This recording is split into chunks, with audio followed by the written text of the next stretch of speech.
Beleza, pessoal? Tudo tranquilo? É um prazer a gente estar de novo aqui, falando de cavalo, falando de casco de cavalo. E agora a gente vai para uma parte tão esperada, tá? De novo a gente volta para o nosso protótipo aqui, para ensaiar e treinar aqui o passo a passo. Eu considero mais fácil esse entendimento e essa visualização quando a gente trabalha na peça anatômica. Facilita o nosso treinamento, facilita o nosso treinamento. São modelos que são adotados nos Estados Unidos, lá nas principais escolas de ferrajamento de casqueamento, tá? Facilita o exercício da técnica, do passo a passo com o uso da ferramenta. Tá legal? E aí a gente volta para o nosso casco aqui que foi casqueado. Beleza? Aqui embaixo, no nosso casco que foi casqueado, a gente previamente já deixou uma ferradura no jeito. Então modelamos essa ferradura de aço. Então vocês observem que toda a área da muralha está contemplada com a ferradura. Não tem nenhuma área que está fora dessa ferradura. Passando os dedos assim, ó, nessa região, a gente verifica que a ferradura está no nível da muralha. Ou seja, não tem muralha sobressalente, está tudo ok. Não tem ferradura sobressalente, está tudo ok. Eu fiz uma avaliação prévia aqui, ó, e peguei um pequeno cravo, tranquilo? Por quê? Porque a gente utiliza esse cravo e a gente vem aqui para baixo para olhar, para ver se as nossas craveiras, elas estão na linha, se o cravo vai penetrar exatamente no ponto da linha branca. Fiz a verificação e vi que está tudo ok. A minha craveira está exatamente no ponto da linha branca. Ok? O que eu vou fazer agora? Após essa verificação dos meus cravos em cada uma das craveiras, a gente vai passar para fazer a colocação do cravo para fixar e manter a ferradura. Em geral, a gente costuma utilizar 6 cravos. Não há necessidade de utilizar mais que isso. O cravo ele é um limitador de expansão do casco. Então, se você coloca 8 cravos, que é o que vem em geral nas ferraduras, você acaba limitando demais e não há necessidade. Com 6 cravos, você tem uma boa fixação durante o período necessário aí que a gente trabalha de 30 a 40 dias. Esse é o período máximo que eu preciso estabelecer no meu cronograma de renovação de ferraduras. Tranquilo? Mais que isso, o casco acaba crescendo de uma forma muito exagerada. E isso não é bom, porque os desníveis acabam acontecendo. Tranquilo? A respeito dos cravos, existem variados modelos de cravos com formatos, números e tamanhos para cada tipo de ferradura em específico e também visando o tipo de casco que a gente tem para trabalhar. Tranquilo? O mais importante que eu tenho que ter no cravo, e isso em geral tem sido um padrão, é que o cravo tem um lado interno e um lado externo que tem que ser a gente tem que tomar um cuidado para posicioná-lo. Tá? As partes que constituem o cravo são cabeça, corpo e o bisel. Tá? O bisel, gente, e aí se a gente conseguir dar um foco aqui, o bisel, ele tem uma parte do bisel que é angulada. Esse ângulo aqui é o que define a hora que esse cravo estiver entrando, que vai angular e vai posicionar o cravo, fazendo com que ele não adentre as estruturas internas do casco. E sim, se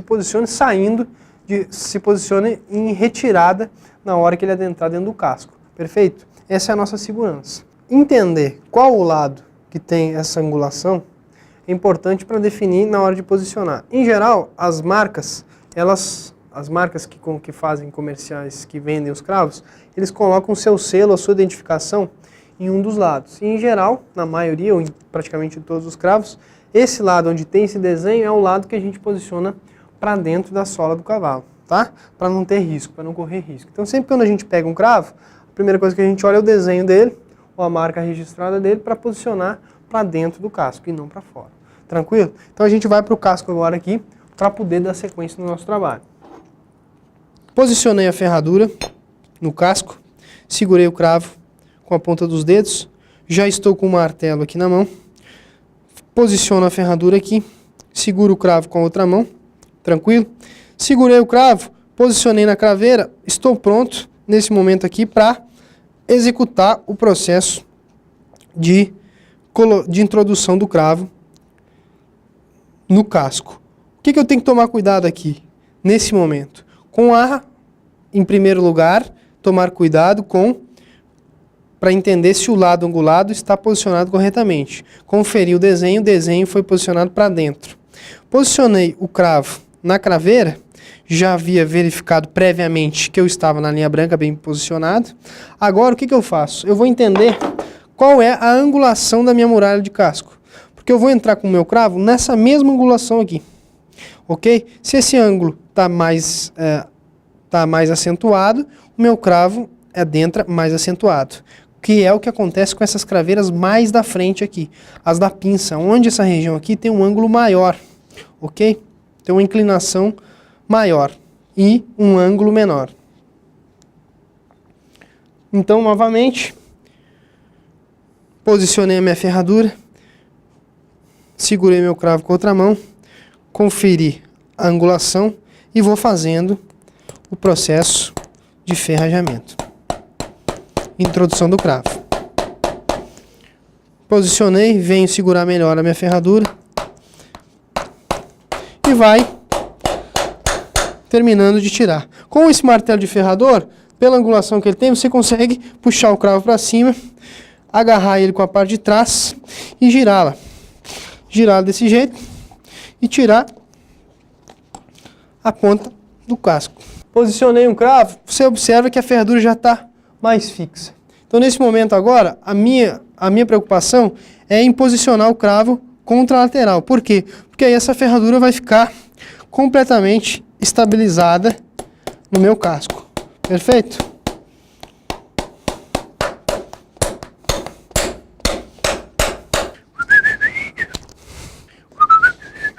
Saiu.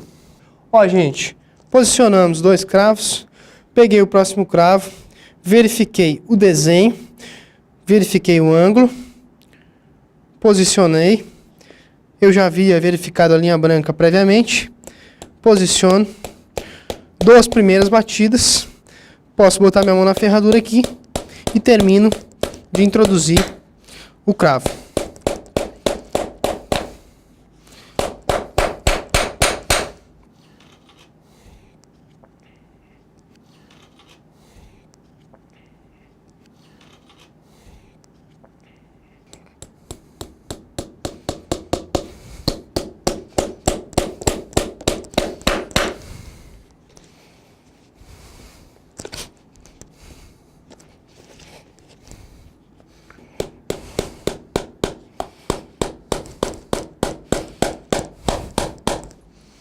Nesse momento, após a colocação aqui dos 6 cravos e fixação deles na craveira, no casco, eu faço o uso agora aqui, ó, do rebatedor.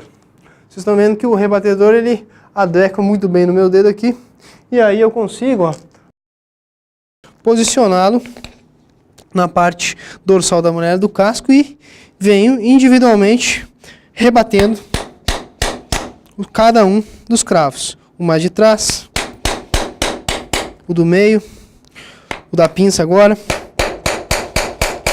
de um lado e do outro lado.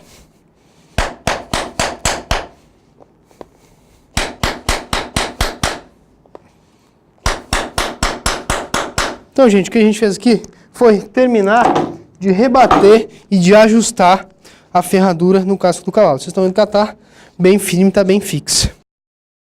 Nesse momento, a sequência agora, após a colocação dos cravos e após rebatê-los, utilizando o rebatedor, a gente vai fazer uso do jacaré, que é uma ferramenta que faz o apoio na parte de baixo do casco e traz o apoio na parte de cima do cravo, fazendo com que o cravo fique posicionado próximo à muralha do casco e faça o seu ajuste final, ou seja, ele vai assentar, vai ficar bem firme na muralha do casco. Faço isso de um lado, inverto, e faço isso nos demais cravos do outro lado também.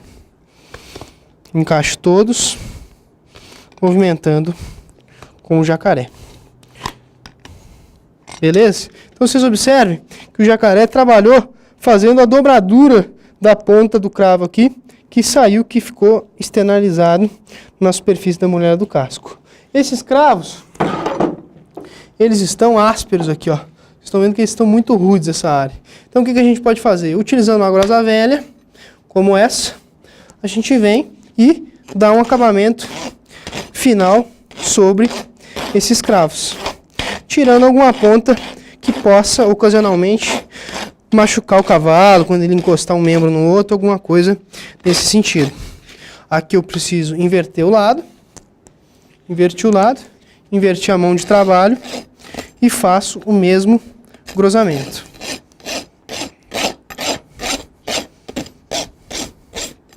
E nesse momento finalizei, posso dar um acabamento mais específico em todo o casco aqui, só para finalizar o meu ferrajamento, tá bom? E aí, gente, o nosso compromisso agora é soltou esse cavalo e daqui a 30, 40 dias a gente vai fazer um novo ferrajamento.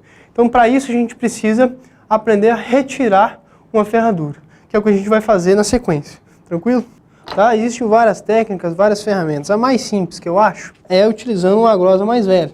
Então, você pega uma grosa mais velha aí, que você não está utilizando mais para mexer com o casco, pega o lado fino dessa grosa, posiciona dessa maneira no membro, apoiando aqui no cotovelo e apoiando os dedos entre o cabo lá, entre o cabo, e faz o grosamento da parte do cravo aqui que está sobressalente, desse jeito, ó. Observem que com a mão esquerda eu posicionei aqui, eu afirmei a ferradura e o casco.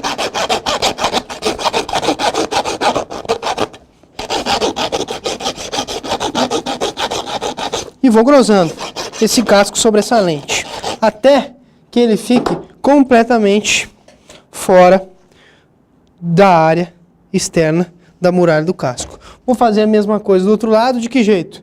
Posicionando a grosa aqui contra o meu cotovelo, o lado fino, vou lá e faço o grosamento.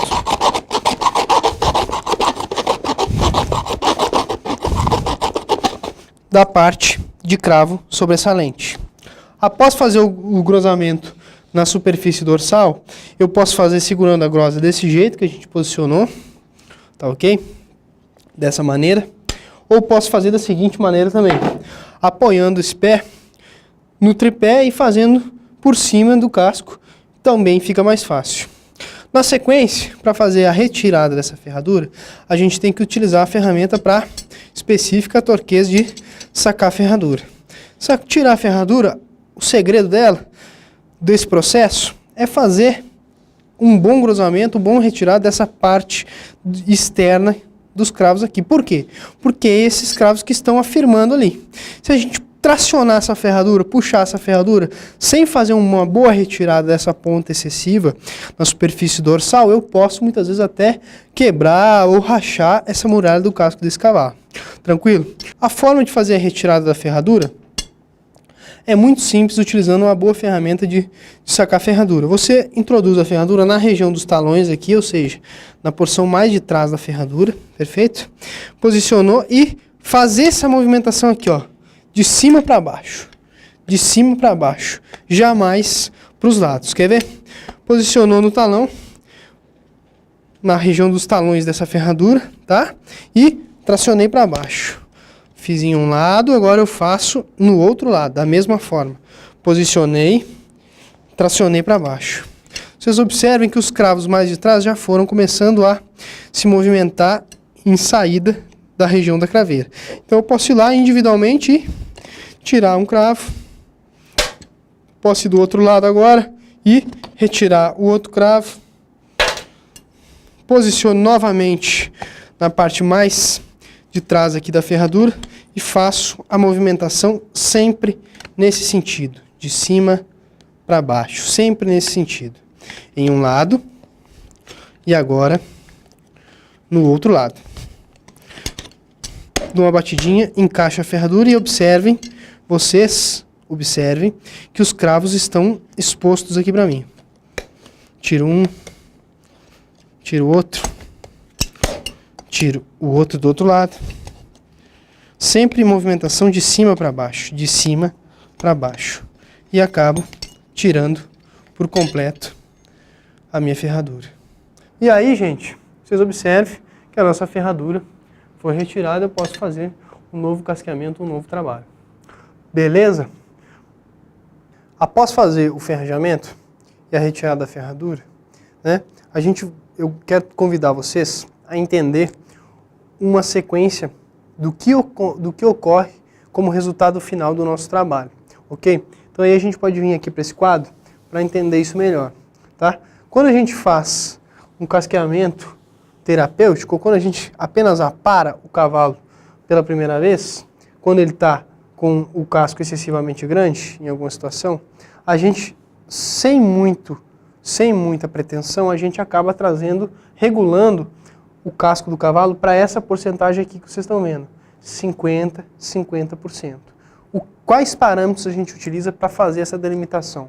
A ponta mais da frente aqui da pinça, a parte mais de trás aqui dos talões, e a gente chega na parte mais cranial aqui, ou mais da frente da coroa do casco, e traça uma linha imaginária. Ou, se vocês quiserem, a gente pode pegar uma caneta e traçar no próprio casco do cavalo em relação ao solo.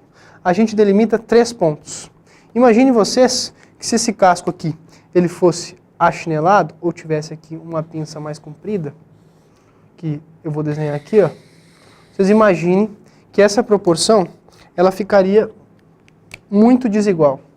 Provavelmente nós teríamos aqui nessa frente aqui, ó, 60%, enquanto aqui nós teríamos 40% de distribuição de forças. Quando a gente faz o primeiro casqueamento, a gente já consegue aproximar, na maioria dos casos, para uma divisão mais proporcional de 50% a 50%. E aí entendam vocês que quando o casco apoia no chão, ou tem o seu contato com o solo, quando você tem uma proporção de 50% bem estabelecida, a distribuição de forças ela é muito mais uniforme, muito mais igualitária. E isso é bom para o cavalo e para a saúde dos membros do cavalo. Ok? Quando a gente coloca, após a realização do casqueamento, uma ferradura comum de aço, sem nenhum ajuste que melhore a performance biodinâmica do cavalo, por exemplo, aqui nessa linha preta, quando a gente coloca a ferradura passa a ser os 2 pontos de avaliação da nossa medida. Ou seja, porque é o ponto de contato com o solo na fase de aterrissagem e a fase de decolagem na frente. Então entendam vocês que essa linha preta aqui, ó, é a nossa ferradura do nosso cavalo. E aí esse tracejado na pinça do casco antigo aqui, ó, já casqueado, não muda. É o mesmo tracejado. O tracejado no meio também não muda. Ele desce nessa sequência estabelecendo o ponto do meio lá referente à coroa, a parte mais cranial, mais da frente da coroa. Porém, quando a gente vai tratar da parte do talão aqui da ferradura, passa a ser o ponto de apoio desse cavalo aqui, desse casco aqui, essa ferradura. Ou seja, essa proporção, ela fica apenas com a colocação de uma ferradura, ela fica dividida em 40 e 60. Ou seja, o 50-50 já é desejável em relação à distribuição de cargas, à uniformidade dessa distribuição de cargas. Quando a gente coloca uma distribuição de 40-60, além de ter uma distribuição mais palmar ou plantar, ou seja, mais na região de trás aqui do casco, talões e quartos, que é uma área que tem o coxim digital, que é a ranilha, adequada para suportar mais pressão, então o casco suporta essa proporção de 60-40, porque essa região aqui ela está preparada para aceitar essa distribuição, ou seja, aceitar mais força nesse local. Além de fazer isso, eu melhoro o gínglimo, ou seja, a fase de retirada do casco, quando ele vai o membro sair do apoio para a fase de elevação. É como se eu colocasse um tênis Nike nesse cavalo. Estou falando Nike, que é o tênis de corrida que a gente está acostumado a ver. Por que o Nike? Porque o tênis Nike, quando vocês olham a superfície distal, ela é reta, ela é plana, mas no bico ela tem uma roldana assim, ó, como se fosse uma ferradura, como se fosse uma pinça rolada. Essa pinça rolada do tênis Nike, nada mais nada menos, facilita o corredor sair da fase de apoio para a fase de elevação mais rapidamente, movimentar isso mais naturalmente. Quando a gente transforma o cavalo nessa proporção de 40-60, a gente auxilia ele também nessa movimentação, nessa transição da fase da passada de apoio para a fase de elevação. Tranquilo, pessoal? Dúvidas? A gente vai conversando pelo site. Foi um prazer a gente estar aqui nesse dia de hoje, tá? Pode entrar em contato comigo, pode falar com o tutor. Qualquer dúvida a gente está à disposição. Espero que vocês tenham gostado. Um grande abraço, fiquem com Deus, força. Falou, tchau, tchau.